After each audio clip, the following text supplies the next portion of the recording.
Hello, and welcome once again to the Secrets of the High Demand Coach podcast. And we are here with yet another high demand coach, consultant, and advisor, the one and only Wendy Lieber. And she is a powerhouse with a ton of marketing knowledge and experience in the agency and entrepreneur space. She also serves on the board of the Entrepreneurs Organization, or EO, and was recently awarded at the 15th Annual IWEC Foundation Awards ceremony. Now, Wendy is one of the best in the realm of content marketing. She is the CEO and co-founder of ContentBacon, a custom content provider that helps companies across many industries to increase their traffic and brand awareness, to generate leads, and to convert those leads into customers through amazing custom content that informs, educates, and inspires. Well, Wendy, I'm so excited to have you here on the show, ready to go. Before we get into some of this really cool work you're doing in the marketing and content creation space, I'd love to just take a step back and hear, what's your story? How did you, what led up to getting into content marketing, and how did you ultimately decide to make the leap? Yeah, absolutely. Well, first, thank you for having me on your podcast and that amazing introduction. So before ContentBacon, well, I've always been in marketing. I'm one of those rare people who studied marketing in undergrad, went on to get my MBA, and have always worked in some realm of marketing and really love the world of marketing. And I started my first company on my own. It was called Athena Marketing, and I did work with a lot of private equity groups and a lot of the companies that they owned and operated, and really around helping them increase their brand value and use marketing as a way to increase value, increase EBITDA for these private equity groups. And that evolved where I started working with a lot of companies and basically had a, custom consultancy. And so did, I guess, mid to high level consultancy for mid-market type companies all around, helping them with the marketing strategy. And it was great and gave me a lot of experience. But it became really clear to me that there was only so far I could grow that particular company. It was kind of a, you eat what you kill kind of company. And unless I wanted to create more of an agency, I could either work harder or charge more. And I just really found myself like not wanting to stay in that kind of business. And I didn't want to build an agency. And right around that time, I had joined an organization called Entrepreneur Organization Accelerator with that company, and started thinking through, like, how could I scale? How could I create a company that could exist without me? And content subscriptions, creating content was something that no matter what type of company I was talking to, they were all struggling with it. So fast forward, I met my business partner in the accelerator program. He had more of a branding type company. So we joined forces to create content as a service and content subscriptions, which at that time, which was right around 2014, 2015, was brand new. No one was doing it. And so we were able to launch ContentBacon in a time and create these subscriptions so that any company could essentially tell their story through custom content in a way that was effective. There's a lot more to it than that, but your listeners only have so much time. But that's the short story. Fantastic. So if we were then to kind of fast forward to today, you're doing content, what would you say is some of the most important work you're doing with your clients right now?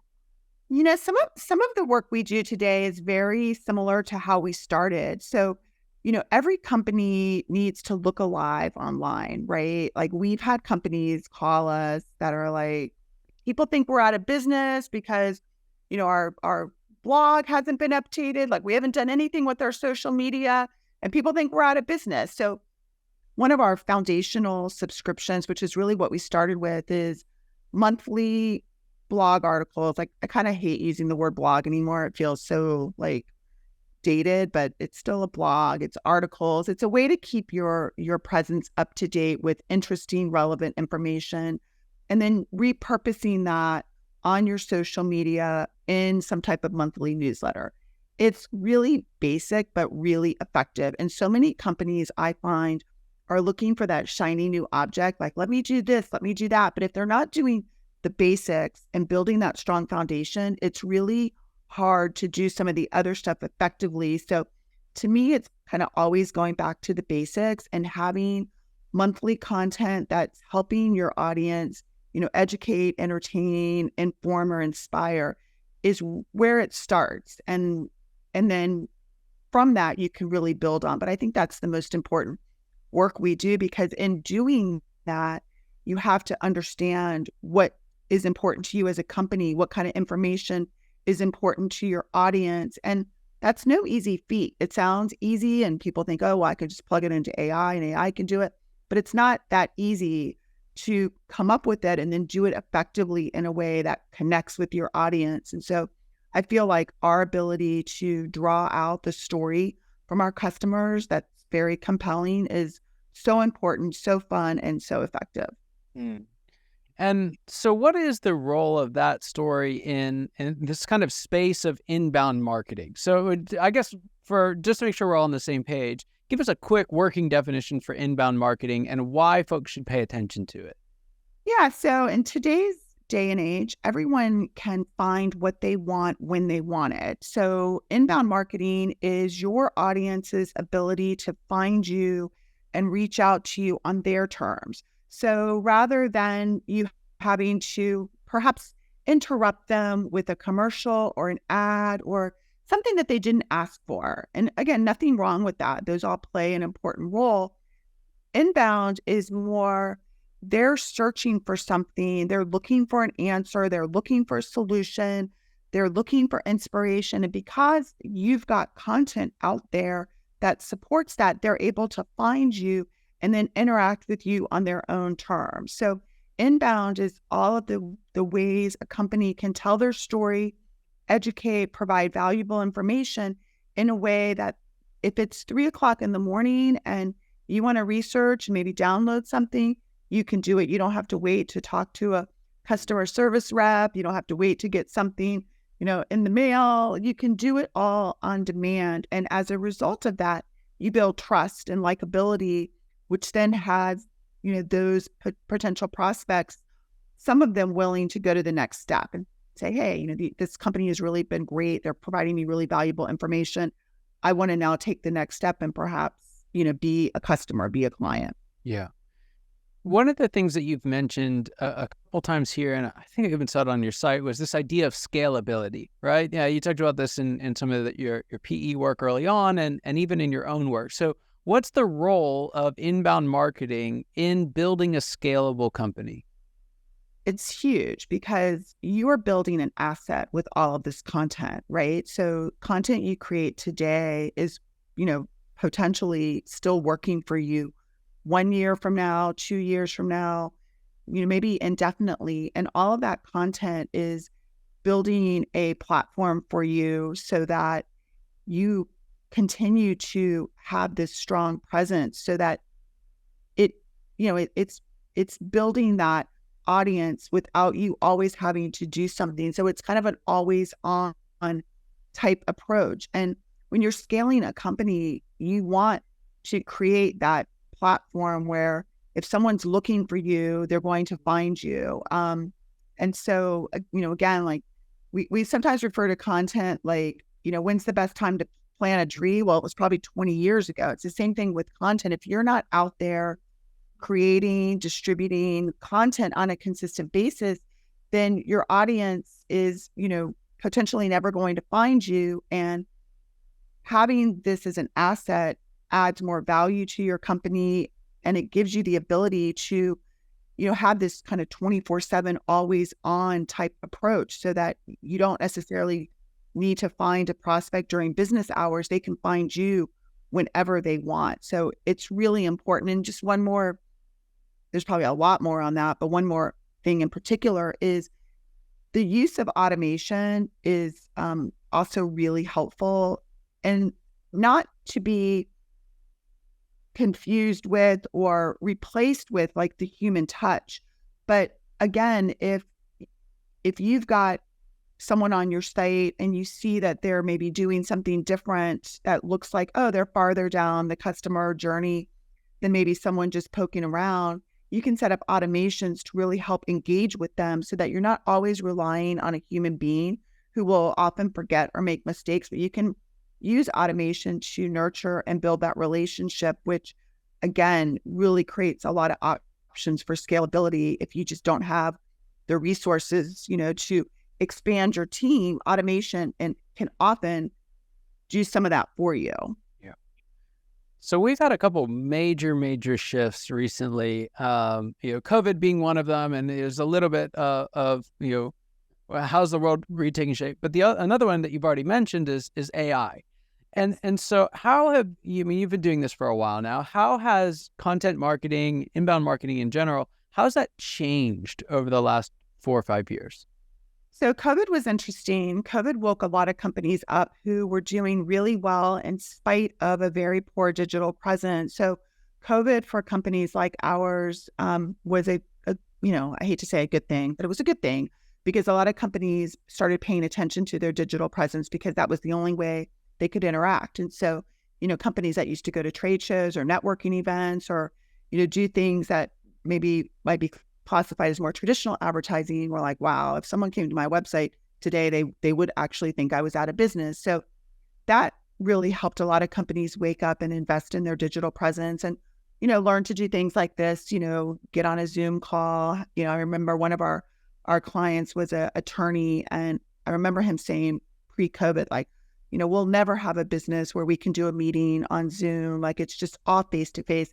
And now when I talk to him, he's like in his home in North Carolina and he's, like he doesn't go to networking events anymore because now he can do everything this way. So that also taught a lot of companies that there are other ways to do things. AI is a completely different animal. I don't think any of us know exactly how far that's going to go or change things. I will say for us, our number one goal is to create really compelling, high quality content that resonates with our customers' target audience. And so AI certainly helps us do some of the things, but we haven't necessarily found that, it's taken the human element out of it, nor do we think it's going to, or we want it to. So AI for us has been more, how can we be more effective? Are there things that we can use AI for that actually is better than using a human for? And there's a lot of different things that we're experimenting with that has, helped that. I think there are companies out there that, now think, oh, I could just use AI for all my content. And, there's certainly that's an option. But I think if you really want your content to connect, it has to have heart. And in order to have heart, at least at this stage, there needs to be a human involved. And so, again, it's been a fast and furious year with AI. We were certainly using some tools well before ChatGPT made its big splash. And we've continued to experiment and use tools and develop our own things. But it's definitely changing. I think the bad news is it's a lot of companies are creating more content, but excuse my French, more shitty content. Right. And so there's like a lot of, a lot more content out there that just, people are writing books just using AI. And it's like, does the world really need that? So I think the good news is if you're a company that does create high quality content, you have the ability to stand out. And that's kind of always been my love of the content game, because companies that really take on publishing their own content, doing it on a consistent basis, being authentic, they can win against the bigger companies that have bigger budgets. And now, to me, they can win against the companies that might be producing a lot more using AI. Because at the end of the day, does anyone really want to read artificial content? Mm-hmm. Yeah, big time. So we've covered a lot of ground here. I'm wondering if we could put like a bow on things a little bit. So there's a question I like to ask everybody, and it's this. What's the biggest secret that you wish wasn't a secret at all? What's that one thing that you wish everybody watching or listening today knew? That's a really great question. I think the one thing, and maybe this is, I'm answering it bigger than you may be looking for in terms of the content game, but, I don't think that business or life has to be hard. I work with my team a lot on connecting with themselves, listening to themselves, trusting themselves. I think the more present we are, with ourselves, with people, that life flows and can be really easy. I think that there's this frenzy of so much information out there, and it can feel quite overwhelming. Like what you don't know, oh my gosh, I need to keep up with this. I need to watch this. I need to read this. And I think that's all like head stuff that can get in the way of how do you feel about things? If you trust your intuition, what's that saying to you? So to me, I think that, when life feels crazy, when life feels hard, take a breath, tap into your inner voice and trust yourself, because all the answers lie within. And don't get caught up in thinking that knowing more is going to do anything. Like feeling more is, to me, where it's at. And life flows and is a lot more simple when you do that. Yeah. Oh, that's so good. And I think it's a really interesting challenge, because you bump into it in a lot of ways. Like almost the very thing we're talking about, the proliferation of content almost comes with a burden to kind of consume and use all of it. And you're right, we can get stuck here with all of that. And I would say of any group out there, entrepreneurs are the ones who have the best instincts when it comes to growing their business, what their business and their team needs. And I'd love for folks listening, just trust that a little bit more. Just trust that a little bit more. And I think you're onto something really powerful and special there. Yeah, take a walk in nature without your device. Yes. Like all the answers will come flowing to you. I mean, it's not a joke. It really happens. Like taking a walk, doing the opposite of what you think will often reveal the biggest opportunities, the magic. Yeah, that's so true. So I'm going to shift gears on you for a second. I got one more question, then want to make sure folks know how they can get in touch with you and find out more about ContentBacon. So before we get there, I'm going to have you take off your marketing media consultant hat, put on your CEO hat, and talk to us, what's the next stage of growth look like for you as a leader, and what challenge we have to overcome to get there? Yeah, we're at like ContentBacon's gone through several, growth spurts, and we're kind of at the next one. And for me, I think it's, what every kind of CEO, founder at some point experiences is, needing to step away more and more from the operations of the business and make sure that I've got the right team in place so I can work on, new product development, bigger relationships.